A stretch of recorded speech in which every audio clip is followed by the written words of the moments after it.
আজকের এই দুনিয়াটা প্রতিযোগিতার, কিন্তু প্রতিযোগিতাটা যে হেলদি হতে পারে সেটা প্রতিপক্ষকে ছোট না করে, কষ্ট না দিয়ে, বরং প্রতিপক্ষকে আরও ছাড়িয়ে যাওয়ার চেষ্টা থেকে যে আকাঙ্ক্ষাটা থাকে এবং সেটা আবার বন্ধুত্বকে অটুট রেখে, সেটা ভিকিরা ছাড়া আর কে জানে।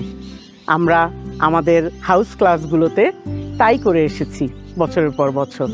তাই বলা যায় ভিকারুননিসার হাউসগুলো অপরাজিতা, দোলনচাপা, কৃষ্ণচূড়া, কনকচাপা, এই 4টি হাউস আমাদের প্রত্যেকের হৃদয়ের অলিন্দ আর নিলয়ের খুব প্রিয় 4টি প্রকোষ্ঠ।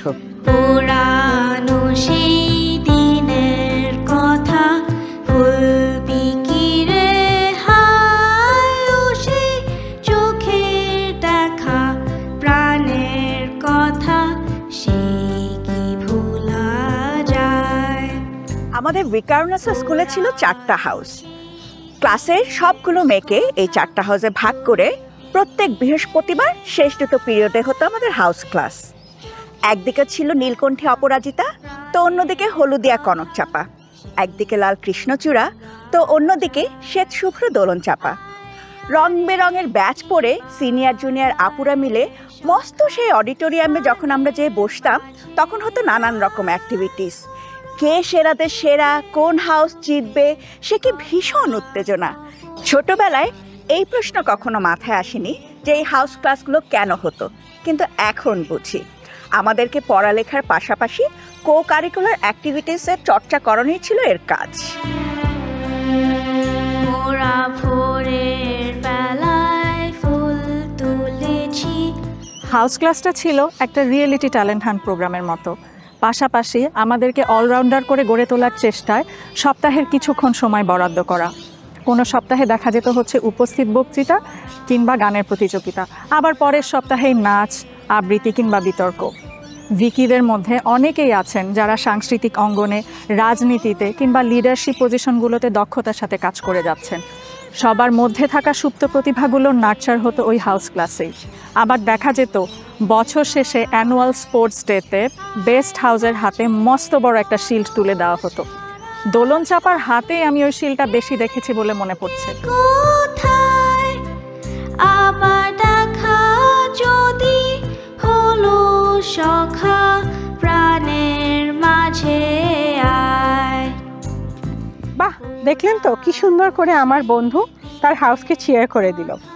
আসলে কি আমরা 4টা ভিন্ন ভিন্ন হাউসে বিভক্ত ছিলাম ঠিকই, কিন্তু আমাদের কাছে শেয়ারিং আর বন্ডিংটাই ছিল মুখ্য।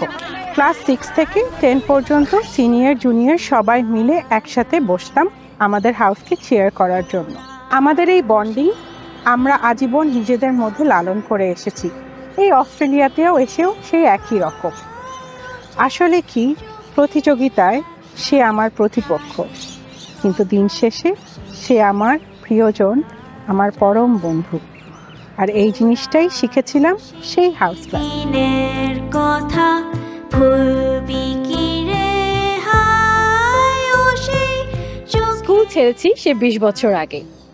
এখন মনে হয় আমাদের এই হাউস ক্লাসগুলো ছিল ভীষণ একটা প্রোগ্রেসিভ চিন্তা থেকে করা, এবং একই সাথে আমাদেরকে ডিসিপ্লিন একটা লাইফের ধারণা সেখান থেকেই দিয়ে দিয়েছিল। যে হাউসে, সে হাউসের ক্যাপ্টেন বা অ্যাসিস্ট্যান্ট ক্যাপ্টেনদের প্রতি বাকিদের আনুগত্য ছিল। নিজের হাউসের প্রতি যে প্যাশনটা ছিল, আজকে বড় হয়ে বুঝি যে আমাদের এই ব্যালেন্স লাইফের ধারণাটা আমাদের হাউস ক্লাসগুলো থেকে এসেছিল।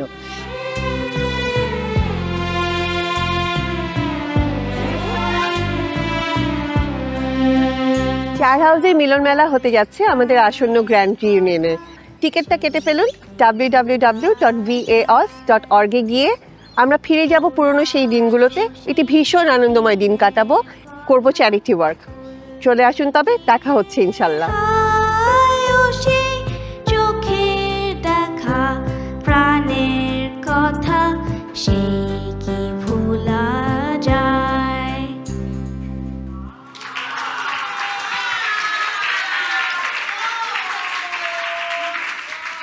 From Vikarnisa to Australia. A legacy that unites us. Start as Vicky, stop at nothing!